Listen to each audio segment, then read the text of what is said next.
तो one piece का chapter 1060 release हो गया है और इस चैप्टर में हमें इमू की पावर्स देखने को मिली। और जैसे ही मुझे ये पावर्स देखने को मिली मैंने इसके ऊपर थोड़ी बहुत रिसर्च की, कुछ बहुत पुराने इंसिडेंट्स, कुछ अभी रिसेंट के इंसिडेंट्स और रेडिट पे पढ़ के और कड़ी से कड़ी जोड़ मैंने कुछ थ्योरीज बनाई हैं जिन्हें मैं इस वीडियो में बताने वाला हूँ।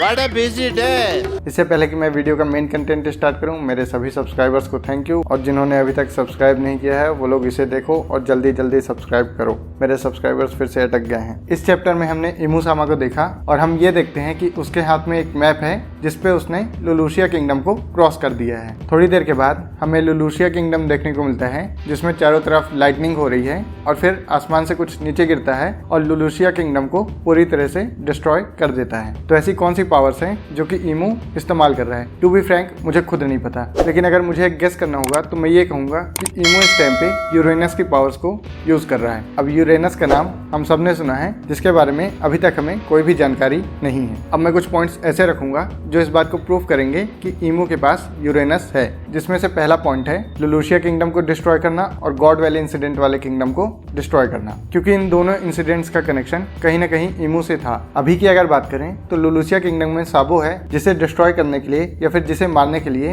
इमू ने पूरे आइलैंड को डिस्ट्रॉय कर दिया। और ऐसा ही कुछ गॉड वैली इंसिडेंट के टाइम पे भी हुआ होगा जब रॉक्स पायरेट को या फिर सिर्फ जेबेक को इमू की असलियत के बारे में पता चल गया होगा। तो उसने पहले नेवी का यूज करके रॉक्स को मरवाया और उसके बाद जब वहां से सारे सेलेस्टियल ड्रैगन्स हट गए तब उसने उस पूरे आइलैंड को डिस्ट्रॉय कर दिया ताकि कोई सबूत ना रह जाए। और मुझे ऐसा नहीं लगता कि इमू के पास सिर्फ डिस्ट्रॉय करने की पावर है, मुझे ऐसा लगता है कि वो चीज़ों को क्रिएट भी कर सकता है, क्योंकि तभी उसने पूरी दुनिया को 4 हिस्सों में डिवाइड किया, east blue, west blue, north blue, south blue, और बीच में रेड लाइन और ग्रैंड लाइन बना दी ताकि इमू के जो 800 साल पुराने सीक्रेट्स हैं वो हमेशा सीक्रेट्स ही बने रहें। लेकिन फिर गोल्डी रॉजर आता है और उसके सारे प्लानिंग की सत्यानाश कर देता है। अब इमू गोल्डी रॉजर को इतना ज़्यादा सीरियस इसलिए नहीं ले रहा था क्योंकि ना तो गोल्डी रॉजर के पास निका फ्रूट था, ना ही वो जॉय बॉय था और ना ही गोल्डी रॉजर को इमू की असलियत पता थी। तो इसलिए उसने गोल्डी रॉजर को इग्नोर कर दिया होगा या फिर नहीं मारा होगा। और जब वो पकड़ा गया था तब सारी दुनिया को पता था कि गोल्डी रॉजर पकड़ा गया है। उसके बाद तो ऑब्वियस है कि वो उसे नहीं मार सकता है, क्योंकि उसके बाद अगर वो गोल्डी रॉजर को मारता तो सारी दुनिया को पता चल जाता। तो गोल्डी रॉजर का पब्लिक एग्जीक्यूशन करवाना उसकी मजबूरी बन गई थी। तो हम लोग इमू की पावर्स को डिस्कस कर रहे थे। एक पावर तो हो गई उसकी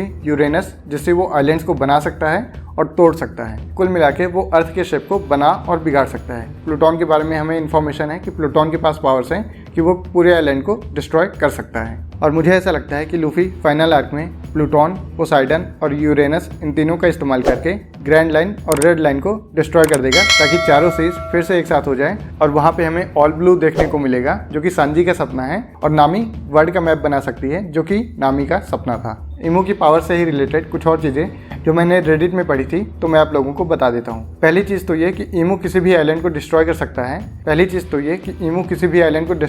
है। पर वो बिना किसी रीज़न के किसी भी आइलैंड को ऐसे ही डिस्ट्रॉय नहीं करता है और वो सारे आइलैंड्स को डिस्ट्रॉय नहीं कर सकता है। कम से कम कुछ इंपॉर्टेंट आइलैंड्स हैं जिन्हें तो वो डिस्ट्रॉय नहीं कर सकता है, जिनमें से पहला आता है वानो।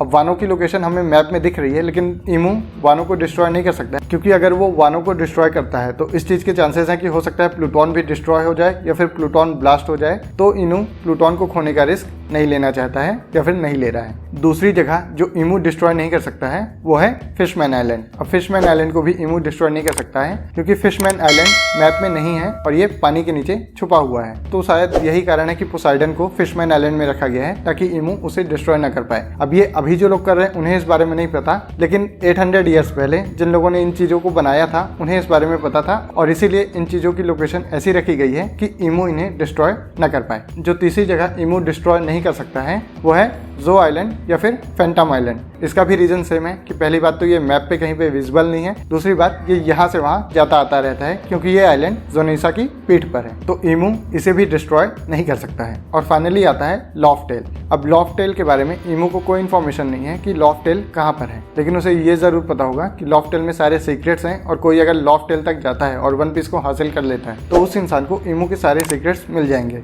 लेकिन फिर भी वो लॉफ्टेल को डिस्ट्रॉय नहीं कर सकता क्योंकि वो मैप पे विजिबल नहीं है। और एंड में एक और जगह है स्नाइपर आइलैंड, क्योंकि वो भी मैप में नहीं है बिकॉज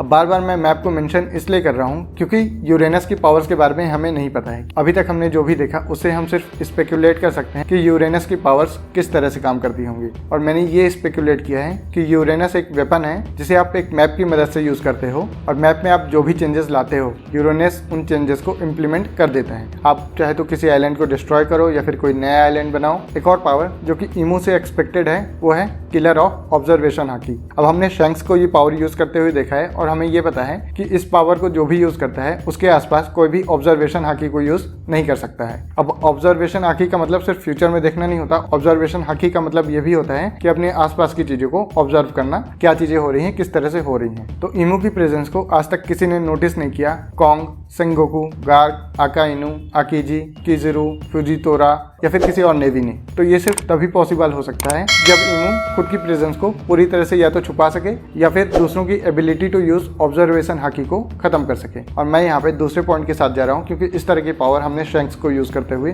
देखा है। तो अभी तक तो ईमू की पावर्स के बारे में हम सिर्फ इतना ही स्पेकुलेट कर सकते हैं, बाकी कुछ पता चलता है तो मैं उसके बारे में भी वीडियो बना दूंगा। So that's it for the video guys. अगर आपको वीडियो अच्छा लगा तो वीडियो को लाइक करिए, अपने दोस्तों के साथ शेयर करिए। अगर चैनल पर पहली बार आए हैं तो चैनल को सब्सक्राइब करिए और फिर हम लोग मिलते हैं नेक्स्ट वीडियो में। Tata, bye bye, take care.